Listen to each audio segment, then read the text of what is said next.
Olá pessoal, tudo bem? Hoje eu vou explicar para vocês uma das formas de montarmos uma prova utilizando o Google Sala de Aula. Vamos lá? Para que você consiga montar uma prova utilizando o Google Sala de Aula, é lógico que o Google é do Gmail, né? O Gmail é do Google, aliás, então você precisa ter uma conta no Gmail. Então você vai acessar o seu e-mail normalmente e aí você vai clicar nesse ícone ali em cima, que é o ícone do Google Apps. Clicando nesse ícone, vai aparecer, né, vão aparecer vários aplicativos e um deles é o Google Sala de Aula. Basta clicar em cima do Google Sala de Aula. Pode ser que algumas versões esteja aparecendo como Classroom, não tem problema, é a mesma coisa. Ao clicar então no Google Sala de Aula, vai aparecer essa tela para vocês, certo? E aí a gente tem que primeiro criar uma turma. Como nós faremos isso? Vem aqui ó, nesse sinal de mais, né, nesse ícone de mais, clica aqui e escolha a opção criar turma. Bacana. Aqui vão aparecer alguns espaços para vocês preencherem, não precisa preencher todos, tá? Vou, por exemplo, colocar de aritmética, certo? Se eu quiser colocar a turma, quiser colocar o ano, o nome da escola, eu posso, tá? Não tem problema nenhum. E aí eu vou preencher de acordo com a minha necessidade e vou criar. O Google demora um tempinho, né? E aí ele cria, por fim, então, uma turma. Legal, então aqui eu já tenho o espaço da minha turma, certo? Mas, como eu falei, a gente vai usar só para aplicação de provas. Então, o que nós vamos fazer? Nós vamos selecionar aqui atividades e depois criar e depois atividade com teste. Muito bem. Depois de clicar lá em atividade com teste, vocês serão direcionados para essa janela. E aqui é interessante que vocês coloquem o título, né, da prova. Então, por exemplo, prova de aritmética. As instruções, seria interessante colocar instruções como, por exemplo, essa prova é composta por tantas questões, cada questão tem um valor de X pontos, essa prova poderá ser feita até tal horário, enfim, questões gerais. Aqui do lado, eu indico apenas que vocês coloquem a pontuação da prova e a data de entrega. E aqui também é possível colocar o horário. Tudo bem? Então, ajeitem a data e o horário de realização da prova. E depois, clicando aqui em Blank Quiz, nós vamos inserir, então, o cabeçalho, que seria a identificação do aluno, e as questões da prova. Joia! Então, depois que a gente clica lá em Blank Quiz, ele dá para a gente essa tela, né? E aí eu sugiro que a gente faça uma primeira sessão de identificação do aluno, né? Como que nós vamos fazer isso? Onde está escrito Blank Quiz, nós vamos dar 2 cliques e escrever identificação do aluno. Joia! Ele já traz como padrão uma primeira pergunta, né? O que nós vamos fazer? No campo pergunta, nós vamos clicar e nós vamos escrever nome do aluno. O Google ele é muito inteligente, ele já reconhece que isso é uma pergunta para uma resposta curta, né? Então nós temos algumas opções, mas ele automaticamente já dá como resposta curta. É bom conferir se ele colocou mesmo, né? E aí depois a gente vem aqui, ó, e coloca como obrigatória, ou seja, o aluno tem que responder essa questão para passar para a próxima, né? Ele tem que escrever o nome dele. Pode ser que vocês queiram colocar outras informações, como curso, registro acadêmico, enfim, né? E aí, se vocês quiserem, sugiro que vocês venham aqui, ó, nesse botão de adicionar pergunta, que é esse maisinho, clica aqui. Nesse caso, por exemplo, eu vou colocar curso, né? Por exemplo. E aí eu venho o quê? Resposta curta, ele também já identificou que é uma resposta curta, mas eu confirmo e venho aqui como obrigatória. Muito bem. Então, aqui nós fechamos a primeira sessão, que é a sessão de identificação do aluno. Agora, nós vamos abrir uma segunda sessão para começarmos a colocar as questões da prova. E aí, como nós temos que fazer isso? Nós temos que vir aqui, ó, nesse botão, né? Nesse último botão da barra, que é o botão de adicionar sessão. Clico aqui e vai aparecer aqui, ó, sessão sem título. clico 2 vezes em seção sem título e escrevo o que eu quiser. Por exemplo, sugiro questões. Joia! E agora nós vamos adicionar a nossa primeira pergunta. Para isso, eu venho aqui nesse botão de mais, que significa adicionar pergunta, e clico nele. Aparece já aqui ó, o campo para eu colocar a pergunta. Eu já separei algumas perguntas para a gente, né? Então eu venho aqui no meu Word, por exemplo, e eu quero colocar essa pergunta aqui, ó. Que eu já tenho o enunciado dela, então eu já vou copiar, Ctrl C, volto aqui, né, nas minhas questões e colo. Tudo bem. É uma pergunta simples, né? Então é uma única frase, são frases, enfim, mas que é possível o aluno ler. Joia. O que eu vou fazer agora? Eu venho aqui e vou copiar as respostas. Então, Ctrl C, opção 1, clico aqui em cima, Ctrl V. Vou aqui no meu gabarito, Ctrl C, adicionar opção, só clica em cima, gente. Ó, já vai aparecer selecionado, Ctrl V, colar. Já aparece lá. Lógico, se eu quiser escrever, não tem problema nenhum. Então, eu faço isso para todas as questões, todas as alternativas que eu quiser colocar. Observem que eu não estou colocando letra A, B, C, D, E. Por quê? Porque depois eu vou randomizar as alternativas, né? E aí, se eu colocar, vai ficar fora de ordem, tudo bem? O Google, ele não dá pra gente essa opção de colocar a letra A, B, C, D, E e ele randomizar só as respostas, tá? Ele randomizaria tudo. Então, eu prefiro não colocar letras, tá? Muito bem, então eu já tenho aqui o enunciado, já tenho aqui as respostas. É uma pergunta de múltipla escolha, sim, ou seja, existe uma única alternativa correta para essa resposta. Clico aqui, gente, ó, em chave de resposta, isso é muito importante, e vou indicar qual é a resposta correta. Então, nesse caso, é aqui, ó, pronto, quadrado seria a resposta correta. E vou colocar aqui a pontuação da questão. Por exemplo, vale 1 ponto. E depois venho e clico em concluído. Joia! Já temos a nossa primeira questão colocada. O que eu vou fazer? Vou clicar em obrigatória, para que o aluno tenha que responder obrigatoriamente essa questão. E para que, então, ele possa embaralhar, randomizar as alternativas, eu clico aqui nesses 3 pontinhos e venho aqui, ó, ordenar as opções aleatoriamente. Cliquei aqui.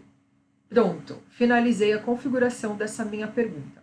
Posso ir para uma segunda pergunta. Para isso, eu clico aqui ó, no sinal de mais, adicionar pergunta.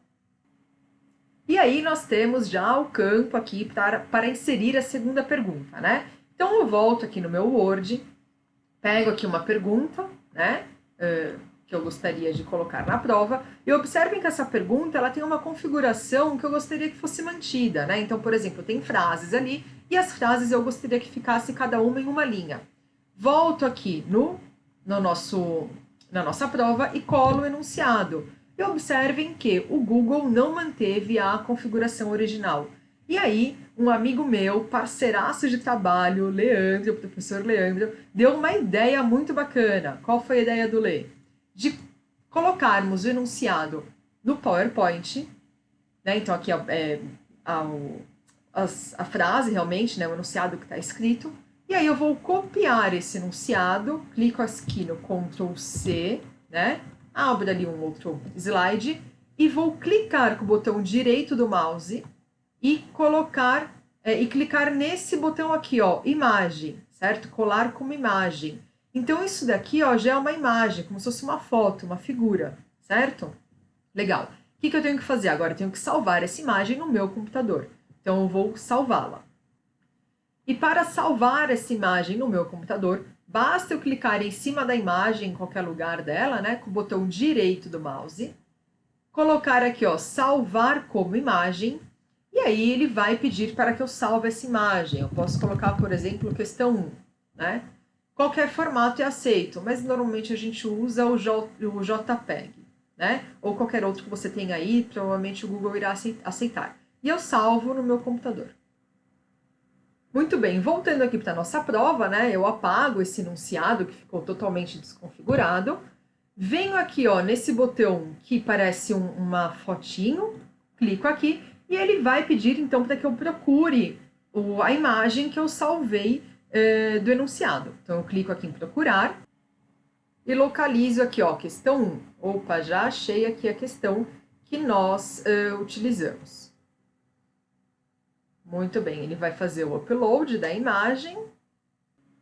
E quando ele finalizar o upload, vai aparecer a imagem aqui, ó, legal? Então, olha só que bacana, não são frases escritas que estão aqui, mas sim uma imagem, e é perfeitamente possível ler o que está escrito nessa imagem. Legal, então aqui na opção nós vamos colocar as respostas, né? Então, eu venho aqui no meu Word da vida, onde eu já deixei separado aqui, e coloco lá, opção 1,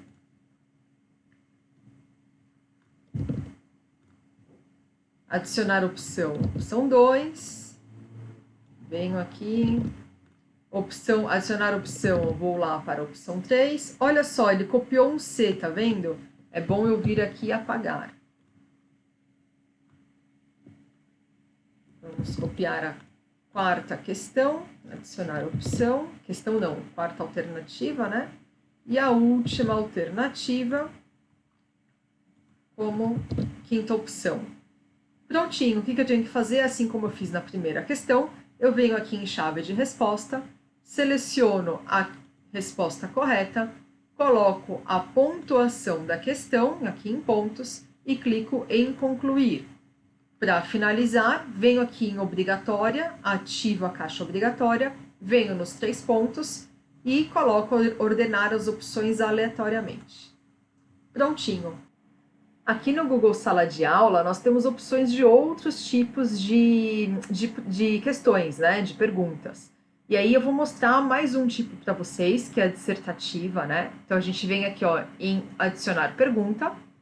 Ele vai adicionar um terceiro campo aqui, e aqui eu posso escrever o enunciado da minha pergunta dissertativa, certo?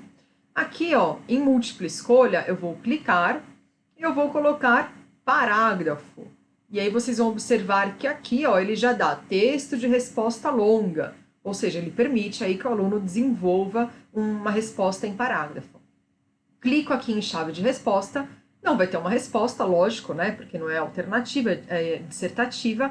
Eu posso colocar um feedback. Eu não colocaria nesse momento, porque pode ser que o aluno receba um feedback assim que ele termina a prova e passe para os outros, então eu não coloco nesse momento. E aqui eu vou colocar sim a pontuação dessa questão, por exemplo, dissertativa, essa dissertativa vai valer 5 pontos, tá? Venho aqui e coloco concluído.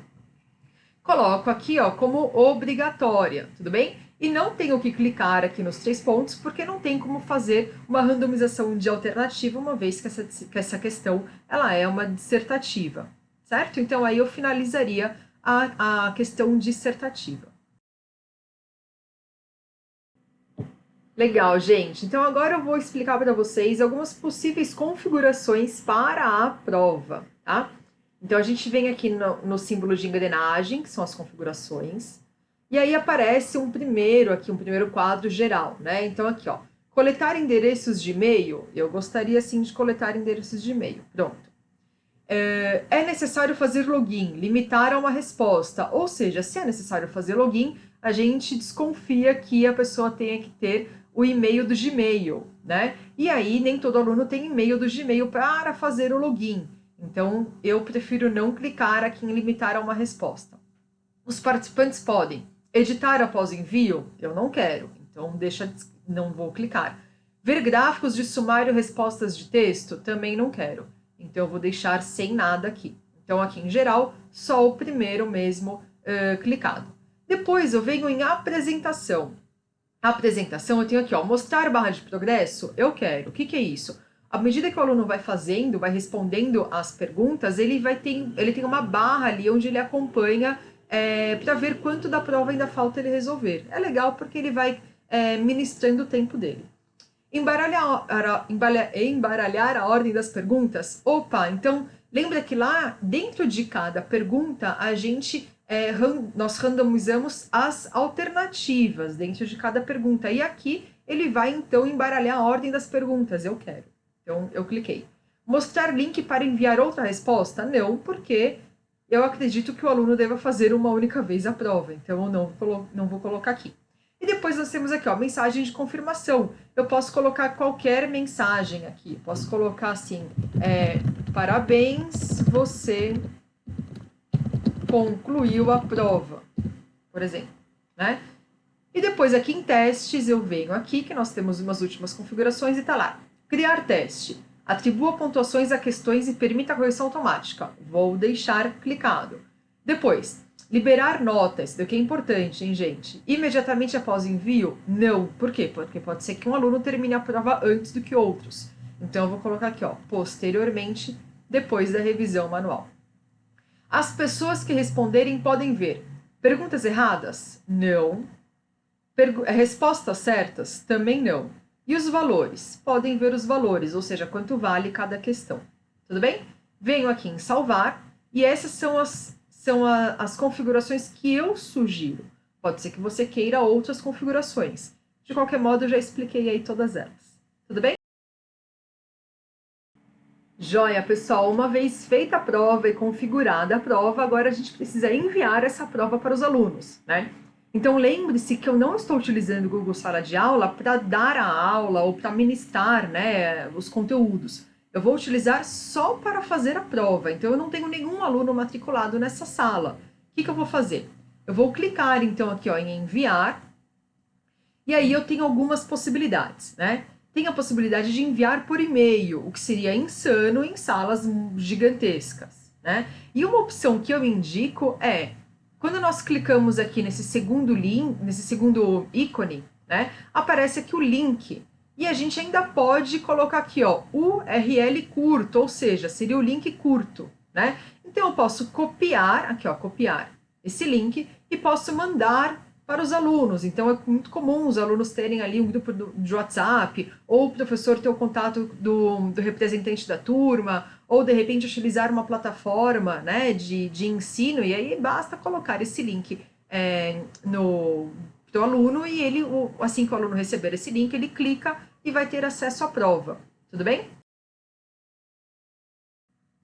Muito bem, gente. Então vamos pensar que o professor elaborou a prova, né, com antecedência, lógico, e distribuiu o link minutinhos antes ali do início da prova e deixou a prova acontecer.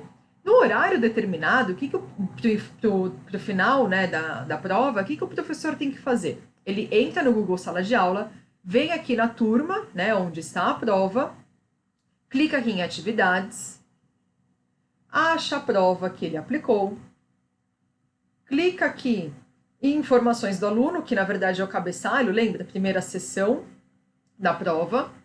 E vem aqui embaixo, ó, em editar, que é esse botão parece um lápis, uma caneta. Clicando aqui, ele vem aqui em respostas. Ele clica aqui, ó, em respostas. E aqui, ó, aceitando respostas. Ele vem e desabilita aqui, ó, não está aceitando respostas, ou seja, quem enviou, enviou, quem não enviou, meus pêsames, né? Chorando se foi quem um dia só me fez chorar. E aí aqui a gente tem as respostas dos alunos, é lógico que isso daqui é um teste, né? Só tem uma resposta, enfim, mas a gente consegue ver qual foi a média da sala, a mediana da sala, das respostas, quem enviou e a pontuação de quem enviou, né? Por questão, enfim. Aqui a gente consegue ver, ter uma análise por cada questão, e aqui de forma individual, a gente tem até a pontuação dos alunos. Então, eu tenho ali as informações do aluno, enfim.